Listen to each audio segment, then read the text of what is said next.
Hola, gracias por estar con nosotros en un nuevo programa de Hello, and thanks for being with us on our show, The World, El Mundo. And today we're going to talk about simplicity. The coronavirus has brought us to a much simpler life, very down to basics. And Dr. Laitman, thanks for being with us. Thank you for having me. Dr. Laitman, the coronavirus, it seems as though it has taken us on a journey to space to see our planet from a different perspective. We're looking at things differently, at what's important, at what really are our basic needs, a simpler way of living, as if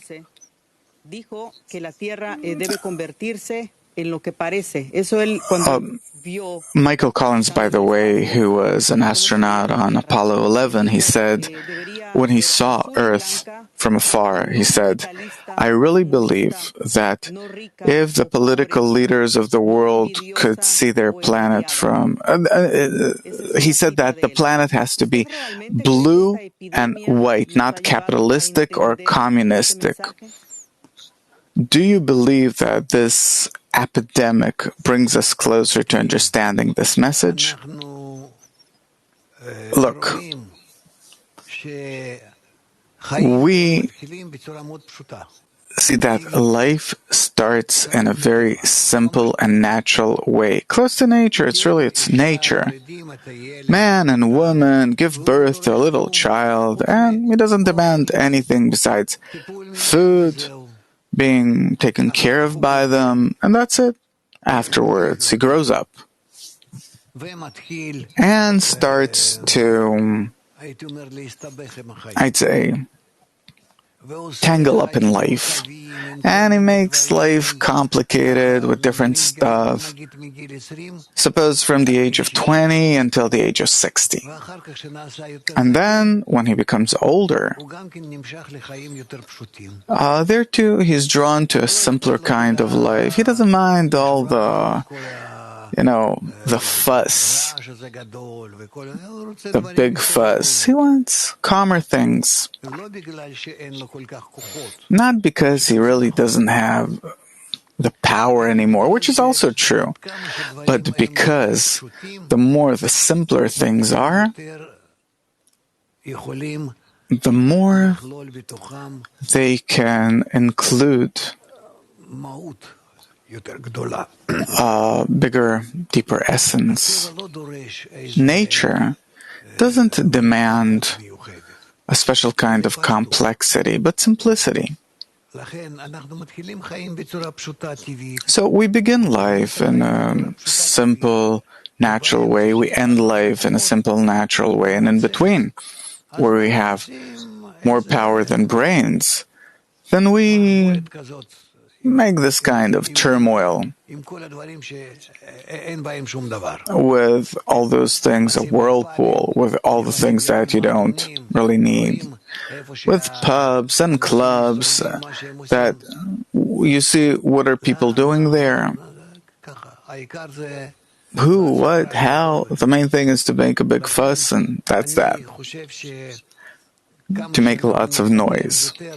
Therefore, I think that the more we develop as a mankind,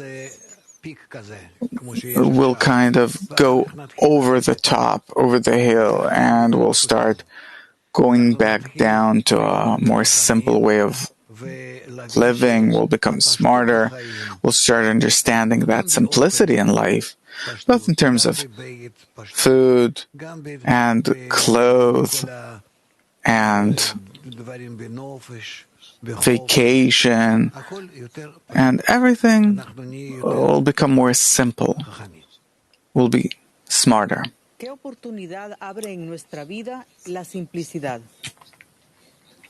What kind of options or opportunities does simplicity open up for us in life? Look, if we look at culture, at different creations like music, art, paintings, dancing, different such forms in which a person expresses his internality, then we see that all in all,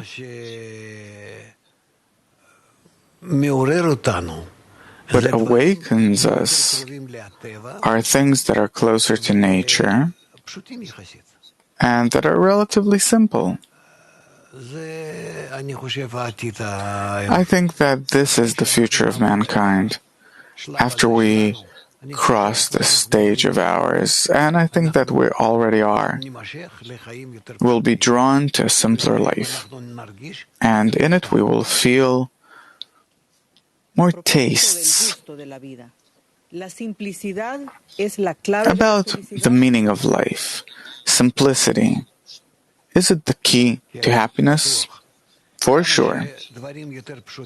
The simpler things are, the more they can pass more information on to us, a stronger feeling, because everything's clear to me. We're demanded to open the heart and to accept things as they are, closer to nature. There is nothing deeper than to feel the simple nature.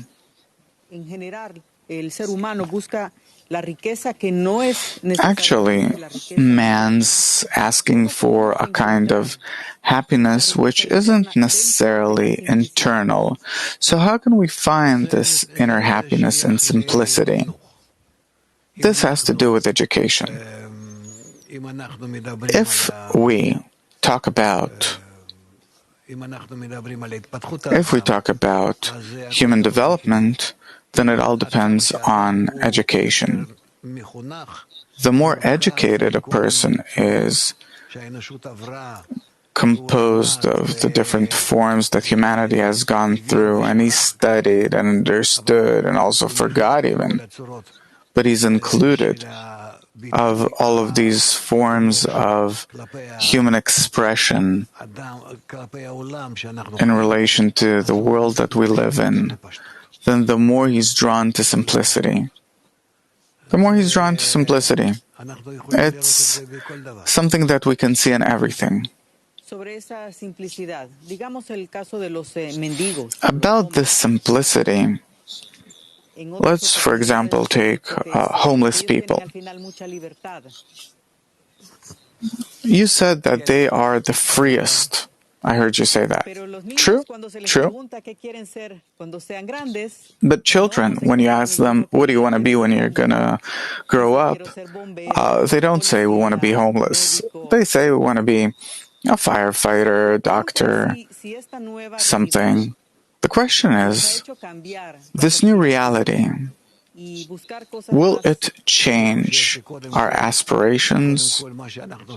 I think that, first of all, what we hear from children when they're not wise enough yet and experienced enough. This one thing. Another thing is that there's the other side, the other extreme, that there are people that go to some island in the Pacific and live there on the beach in some bungalow that they build and disconnect themselves from the rest of the world. So it's not that either. A person needs to check, to search, where does he truly have inner calm. Inner calm doesn't mean that I sit and do nothing, but where can I identify with nature? And it doesn't necessarily have to be in a forest or on the beach or jumping from tree to tree like a monkey. No. But that I'll know what is my role. What was I born for? What does nature want of us? And here it's a problem that actually subconsciously all of us want to find the secret of life, the meaning of life. What are we living for? And this is a question that's still hidden from us. And it is the simplest question, but the hardest one, and therefore the hardest one. And this exactly leads me to my next question, this search for the meaning of life. It caused you to leave all that you had. You had a very successful clinic. You made lots of money. You left it all in order to search for the meaning of life. What else is there out there? You made this change consciously. Today, with the coronavirus, this change is happening because we have no other choice, not necessarily consciously. The question, if so, is how does the opportunity that this pandemic gives us, we can see it, how can we see it not as an abyss, but as a window that opens up in order for us to be able to enter a new life? For sure. With our entire evolvement, development with the coronavirus, now that we're being pressured by nature, that awakens very essential questions in us. We can research what is the meaning of life, ask, and also get an answer. What are we living for? What's the purpose of it all? I think that this virus is actually bringing us to a very good kind of advancement. It cleans off all the complex form of life off us that is simply artificial, where we were cumbersome, and along with it, it brings us back to family life, to think about what correct education is,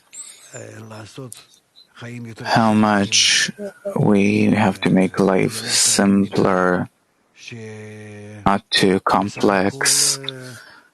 But all in all, there's nothing to do in life besides arranging ourselves to being closer to the meaning of life. Life is so short. And if we clean off them, everything that we have in order to clean ourselves off it, then we have free time left. Then we have very little time left to really research what is the meaning of life. So a person has to think that he doesn't have much time in order to understand what's the meaning of life, what is he living for, where, how, what should be the outcome of life. And it's something that comes very quickly. Do you see signs that we're really advancing in this direction? I think that the coronavirus will give us an opportunity to investigate these things and to think, what are we supposed to do? What do we have to do in order to know how to live our life? And not, to simply exist, that we were born against our will, we didn't choose to live, we didn't choose to live life this way, and when we die, we don't choose it. So, what happens with all those things that we go through? Like all previous generations, we too ask ourselves, what are we living for? What is the meaning of life? What is the secret of life? And we leave this world without an answer. We can investigate and find, like it says in the wisdom of Kabbalah, that you will see your world in your lifetime, not only to research, but also to see in your lifetime. And this is what we have to come to.